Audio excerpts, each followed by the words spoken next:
Hello everyone, welcome back to Pepper's Pages. I finally got the cat to be quiet for a moment, so I wanted to talk about Hex by Thomas Olde Heuvelt. I hope I'm saying that right. This is a horror novel, and it's considered his debut novel, but that's mostly just here in America because he is more widely known in the Netherlands. He's a Dutch writer, and this was a book that he had already written and was requested to translate into English. And something very interesting before I start going into this book is that in his acknowledgments, he mentions how when he was asked to translate this book, he wanted to rewrite it, recreate it, retell it, so that not only would it fit our culture here in America, but he could also do some justice to some of the things he had already written before. I have looked up the differences in the ending because he does kind of tell you at what point he really started to change things. Characters are still the same, just renamed to match things here, I guess, for us. There are a few extra changes that he makes, which I like a little bit more for some of these characters. It plays them in a different light other than just being this terrifying evil thing. We have a little bit more sympathy for Catherine, who we'll go into in just a moment.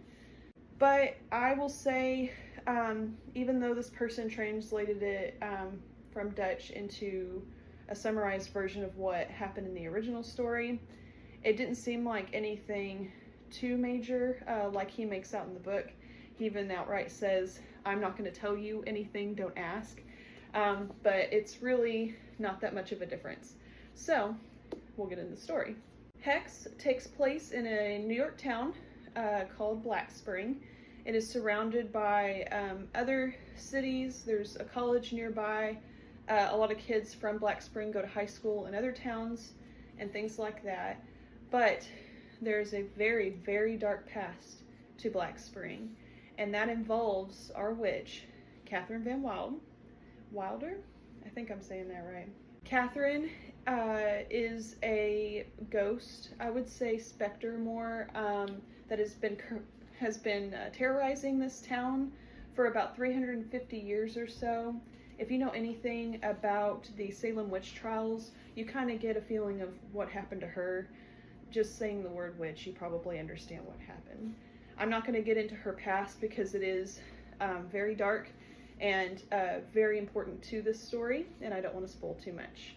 So basically, these people live in terror. For the most part, they're pretty used to it. The biggest problem that they have is not only can they not leave the town for very long, so let's say they go on vacation for about a week, they start having these really dark thoughts, and you can tell that the curse is influencing them to subject themselves to things that most people wouldn't on a normal daily basis. I don't know how else to put that. So a lot of them are forced to either stay in the town all the time or they can't go anywhere.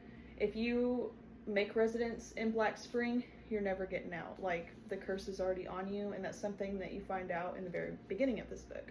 Another thing is that Catherine walks around town. She appears in people's homes, just kind of pops in whenever she feels like it.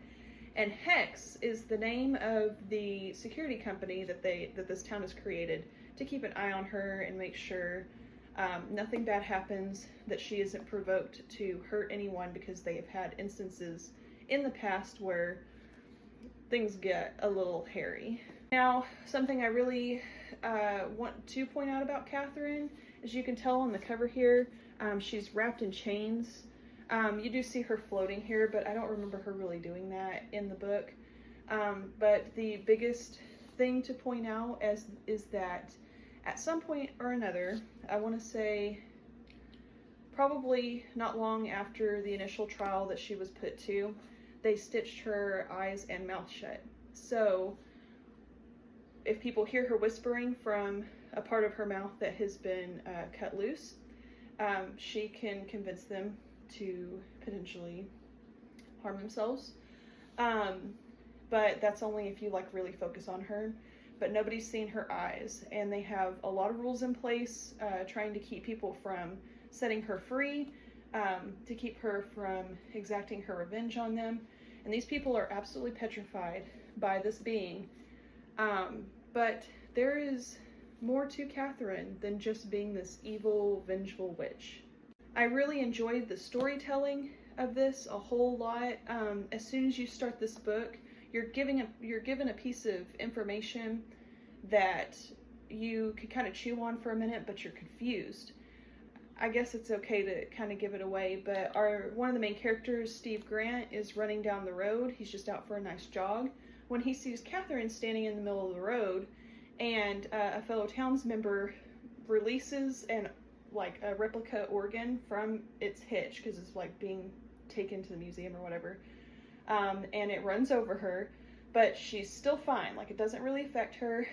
They show her from the inside, and she has not been harmed. She's still just standing there, and I think that's really what got me hooked in this, because I was just like, what the heck is going on? And then to follow that up, Steve immediately goes home and realizes that Catherine is in his home, just hanging out in like his little living room area. His kids refer to her as Grandma, and they have a dish towel just like tossed over her head because they can't stand the way she looks at them, even though she can't see. And that really got me hooked. I was like, okay, like, this is going to be interesting. And it's not just because of those descriptions, it's the way that this is laid out. I'm a huge sucker for receiving information and then learning what that information means later, and it connecting with the characters like it does. I'm all about things coming back full circle, and it definitely does in this. Overall, very terrifically told story. It does say that this is his debut. That is mostly because of it being translated into English, but I do appreciate this version better when it comes down to how they handle Catherine. And the reason I say that is because I really saw Catherine, even though she was mortifying, there were a lot of times I was like really terrified in this, and the way that she was reacting to things and how people reacted to her. But ultimately, she's just a horrifically tragic character. She's been put through the ringer. She's been forced to do things that no one would ever want to do. And instead of taking the time to realize that she's not the actual bad guy here, everyone treats her that way, and that's how we get the outcome of this book, which is just absolutely wild. I knew that it was going to end in flames and fire and brimstone, but I was not expecting, especially the very last few sentences in this, really got me. That's probably the biggest difference between what I've read the original Dutch version had, and it's a little bit more graphic, but honestly I think it was worth it.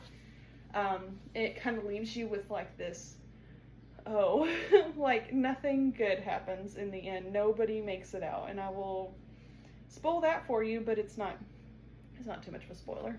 So yes, for an English debut, this was fantastic.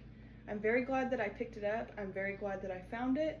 I am highly intrigued about his other 2 books that he has in English. I want to say one of them was called Echo, and then the other one was Oracle, and I think that one or both of them tie into this. I honestly don't remember there not being any questions unanswered in this.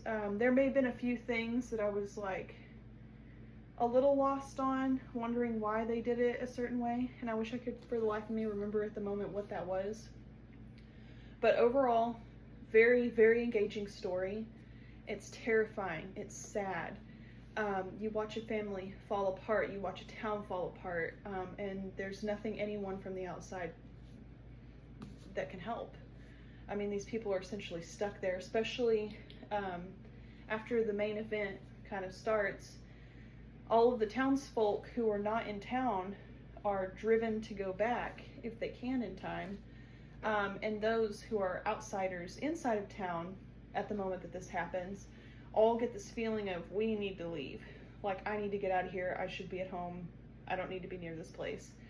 And there's just so much in this. I may end up having to do like a really deep dive on it and talk about it, because there's so many things in this book that were just absolutely terrific.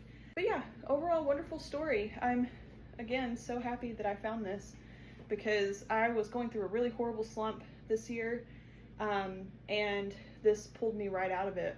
To be honest with you, it may put me back in one, because I've tried to pick up Flowers in the Attic by V.C. Andrews, and I literally can't even open it, because every time I try to, I just think about this. I keep going straight back to this book. So if you have read Hex by Thomas Olde Heuvelt, please let me know what you thought, because I've not really heard of anybody else talking about this book, and there are things I do want to discuss. If you haven't, I highly recommend it, especially if you're into horror. He's going to be up there for me, honestly, if his books stay this strong. This is the first 5 I've given for this year, and that's pretty big, because I just have not had anything in my hands that has just floored me like this story did. So, thank you for listening to me ramble about this book. As always, I hope you're all having a great day, an even better week, and until next time, happy reading.